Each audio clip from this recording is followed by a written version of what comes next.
Noel Brennan has had a view of the fire throughout the day. He's been above it over at the Omni Interlochen Golf Course area, and he's been above the Rock Creek subdivision.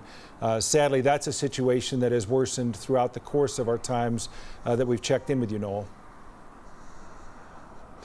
Well, Tom, for hours, the winds out here have just been relentless. A bit of good news I can pass along is in the past half hour or so, winds have seemed to die down a little bit. Every so often, we will get a very strong wind gust, but right now, it seems like we're experiencing a little bit of a lull, which is welcome news to the fire crews who are out here, who have a monumental task ahead of them. I can only imagine what it must be like for them. As you can see, or maybe heard, the wind gust that is now coming through right at this moment.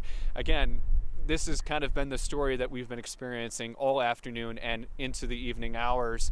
Behind me, you can see the glow, and you can see what is left of structures that have burned that we've watched on the outskirts of this Rock Creek subdivision.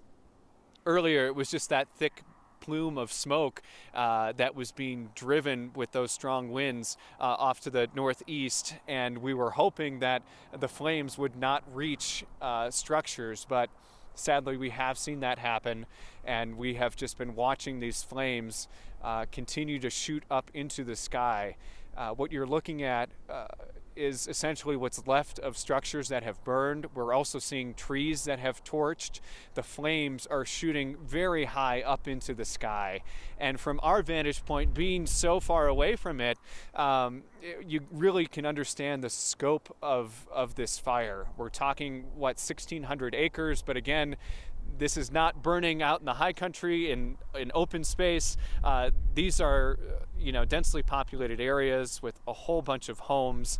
We know that more than 500 homes have burned. We know that businesses have also caught fire. We heard about the Element Hotel, for example, in Superior being impacted by this. So many folks have been stopping by where we are, off of West 120th Avenue. There are cars that are just parked here. People have been coming by just really standing in silence and in just awe and disbelief, looking at what is behind us. Their homes, their lives, and it's been difficult for them. And we've talked to a couple of them. Some don't have many other words to say other than it's a sad, sad night. We just heard from a gentleman a couple minutes ago say that. We have talked to some folks who evacuated the Rock Creek neighborhood. It took them an hour and a half just to get out of their neighborhood because it was backed up with so many people trying to do the exact same thing. But this has been the scene out here. It's been tough to watch, as all the other reporters have talked about tonight.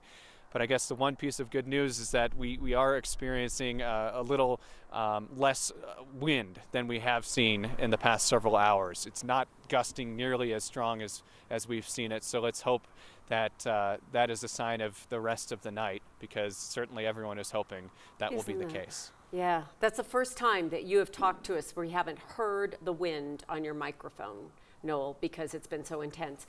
But as you pointed out, I mean, it's a grieving process. I mean, of course, everybody says, if we're okay, if we have our family, we have our dogs, we have our cats, we're good.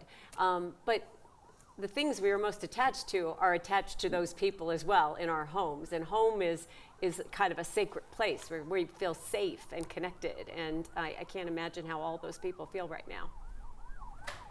Yeah, Kim, and I guess one thing that kind of hit home for me too, one thing photojournalist Mike Grady noticed as the flames were kind of getting closer to this community, we saw some of the Christmas lights turn on, some automated, Christmas lights. And it just reminds you, of course, these are people's homes and everyone was celebrating the holidays.